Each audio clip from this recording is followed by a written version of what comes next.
Hola, bienvenidos a esta nueva sección de mi canal, donde indagaré junto a ustedes los temas que les interesan de la filosofía china. Hoy hablaremos del Qi y las diferencias entre la filosofía china y la griega. Estos temas me fueron sugeridos por ustedes, la comunidad. Esta exploración la hacemos juntos y en este proceso aprenderemos juntos. Soy Diego Wenun, de Filosofía Hundong, y esto es Explorando la Filosofía China. Como siempre, trataré de mantener las pronunciaciones lo más fiel posible a su idioma original, pero puedo cometer errores al no ser un hablante del chino. Además, en algunos casos no encontré los tonos de los nombres de los autores. En esos casos pronunciaré como lo haría normalmente en mi idioma. Antes que nada, contestaré la que quizás es la más importante de todas sus dudas.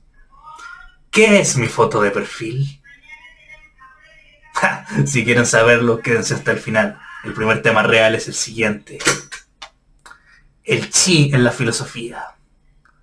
Para esta sección me debo principalmente al trabajo de J.L. Liu, o Liu, no estoy seguro de cómo se pronuncia, pero tienen el nombre en la pantalla. La parte metafísica y cosmológica de lo que diré aquí se apoya en sus investigaciones, cuyo manejo de múltiples fuentes con respecto al tema es del más alto nivel. ¿Qué es el Qi? Parafraseando al erudito del siglo XX, Chang Taiyang, el Qi en la filosofía china es el ser que precede y constituye la forma y la materia. En esta tradición cumple el rol de sustancia básica, es decir, es aquello de lo que todo lo que hay se compone.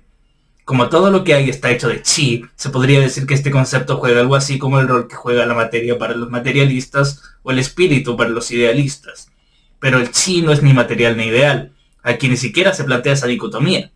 Tanto lo que en Occidente llamamos material como lo que llamamos mental serían distintas manifestaciones de este elemento más básico.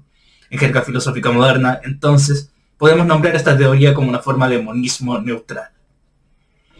El rol que juega el Qi en la filosofía china es también homologable al del átomo en la tradición occidental, en tanto estos son los constituyentes de nivel más básico. Pero es necesario establecer sus diferencias para entender algunas características importantes del Qi. Mientras que el átomo es una unidad discreta, claramente delimitada y rodeada de espacio vacío, el Qi es, en palabras de Yi Desheng, continuo y difuso, y no hay nada que no esté permeado por él. Más aún, a diferencia del átomo, el Qi no tiene masa. Hasta aquí queda nuestra caracterización metafísica resumida. Quizás les parezca que es muy breve y que queda demasiado sin decir. Esto es porque las dimensiones de este concepto se desarrollan en mucha mayor extensión en temas menos característicamente filosóficos, como la cosmología y la medicina tradicional.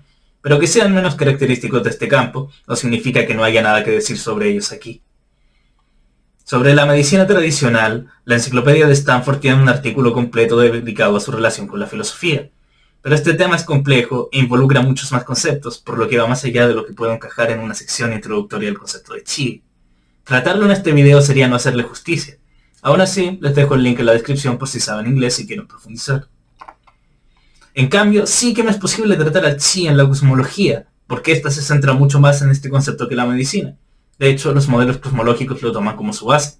Explorarlos nos permitirá ver cómo el concepto es aplicado más allá de ser un fundamento metafísico abstracto. Y antes de que alguien lo diga, no es salirme del tema entrar a este ámbito que actualmente veríamos como más científico que filosófico, pues estos modelos al menos en parte se han creado en base a la interpretación de clásicos de la filosofía, o se han desarrollado en base a problemas y argumentos propiamente filosóficos. Para nuestros propósitos nos centraremos en la parte cosmogónica, que es donde esto se ve más claramente. Me centraré específicamente en las cosmogonías taoístas y las neoconfucianas. Caractericémoslas. Las cosmogonías taoístas surgen en base a interpretaciones cosmológicas de los clásicos de esta corriente filosófica, como el Tao Te Ching y el Chuanzi. La agitación del Qi genera armonía, nos dice el Tao Te Ching, y el Chuanzi nos dice el estado inicial de caos indiscernible e imperceptible se transforma en Qi, el Qi se transforma en figura y forma, la figura y forma se transforman en vida. Pasajes como estos forman la base de estas interpretaciones. Los rasgos comunes de las cosmogonías creadas en base a estos trabajos son los siguientes. Previo al universo está la nada. El universo propiamente tal comienza con el Qi primordial o Yuan Qi. Inicialmente el Qi primordial aún es homogéneo e indiferenciado. El estado en que esto es así es el caos o Hunteng. Así es como el nombre de mi canal. En este estado el Qi primordial llena todo el espacio. Y es más, se podría decir que es idéntico al espacio en sí. En puntos de este espacio el Qi se concentra, diferenciándose en cielo y tierra. Y de estos últimos nacen todas las cosas. Esta cosmogonía presenta problemas, pues no explica cómo el estado indiferenciado se divide, ni tampoco cómo puede surgir el Qi primordial de la nada. En efecto, los autores que siguen la tradición taoísta no trataron estos problemas. Esto da origen a la cosmología neoconfuciana, que, respondiendo a estos, construye un modelo distinto. La cosmogonía neoconfuciana, ejemplificada por la obra de Chang Tsai, se basa en el I Ching en lugar de los clásicos taoístas. Su teoría rechaza la nada como punto de origen y por ende no hay problema del paso del no ser al ser. En su lugar, el Chi siempre existió. No existe ningún estado que lo preceda. Este está en constante movimiento, por lo que jamás existió la quietud, y es inherentemente ordenado, por lo que nunca existió un estado de caos. Por último, no hay tal cosa como el chi primordial. Todo esto es una respuesta a los problemas anteriormente mencionados e intencionalmente una refutación a la cosmogonía taoísta. Bien, ya exploramos la metafísica del chi y ya lo vimos en acción al fundamentar grandes teorías acerca del universo. En esta exploración queda de manifiesto cómo visiones del mundo enteras se basan en él. Tal es la importancia de este concepto. 2. Este comentador nos dice que aún no le queda claro la diferencia con la filosofía griega.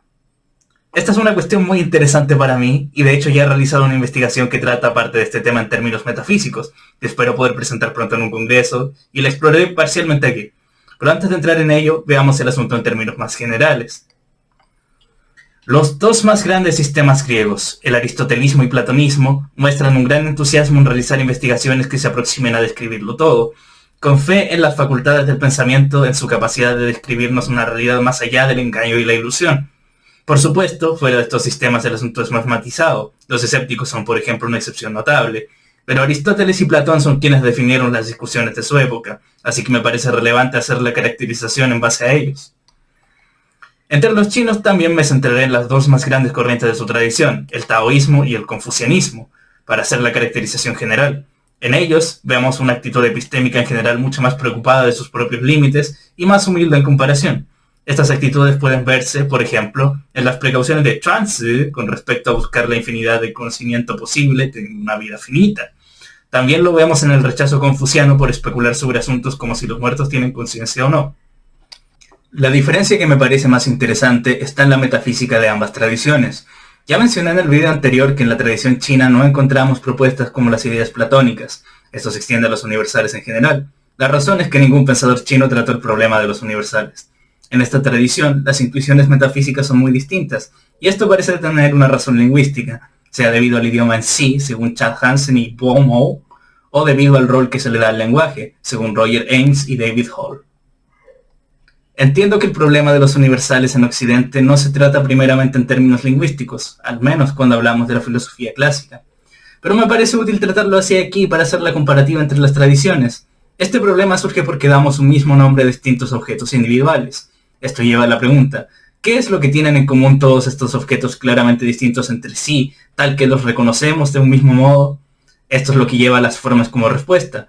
Llamamos a estos objetos del mismo modo porque reconocemos en ellos una misma forma.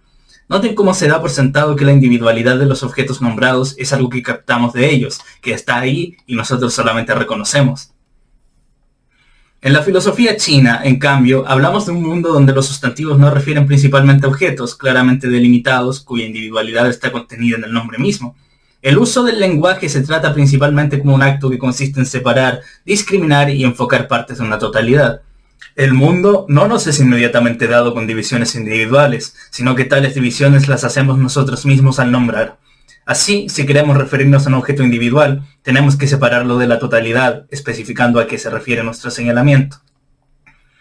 Desde este punto de partida, no aparece ninguna búsqueda por aquello que es común entre individuos que nos son dados como tales, mucho menos de entidades abstractas que cumplen este rol. Tal búsqueda parte de premisas muy diferentes sobre el uso del lenguaje. Aquí nuestro inventario de objetos existentes no se compone de particulares y universales, sino de totalidades y parcialidades, y nuestra preocupación está principalmente en el uso del lenguaje como acto. El tema que acabamos de revisar no solo nos muestra diferencias entre la metafísica de los griegos y la de los chinos, sino que también nos deja ver la gran importancia del lenguaje en la tradición de estos últimos. En efecto, esta importancia va mucho más allá de lo que ya revisamos, y se deja ver desde sus inicios, con la propuesta confuciana de rectificar los nombres, como vemos en las analectas, y el establecimiento de los límites del nombramiento en el primer capítulo del Tao Te Ching. Y en efecto, los problemas asociados a los nombres son casi omnipresentes. Ahora bien, como ya dijimos, la preocupación de este enfoque lingüístico se relaciona principalmente al uso práctico del lenguaje, el lenguaje entendido como acto. También hay un interés importante en cómo éste dirige la acción. Podríamos entonces decir que el enfoque en cuestión es principalmente pragmático. Y por otro lado, ese enfoque pragmático no solo se extiende al lenguaje, sino también a la teoría del conocimiento. Para los chinos, lo más importante es saber en tanto saber hacer. Si bien para los griegos esto también es importante, para ellos el saber en tanto realizar descripciones correctas toma un rol privilegiado, siendo este el saber en el que se basa la primera filosofía según Aristóteles, y siendo el saber del que se deriva el saber práctico en Platón. Las diferencias ya vistas, obviamente, no son todas las que hay. No podría hacer una lista exhaustiva de ellas, pero estas son, desde mi perspectiva, de las más interesantes y filosóficamente importantes. Y ahora sí, ¿qué es mi foto de perfil? Este simpático amigo que ven al centro es un Hundun, una criatura mitológica que representa el caos primordial y que le da nombre a mi canal.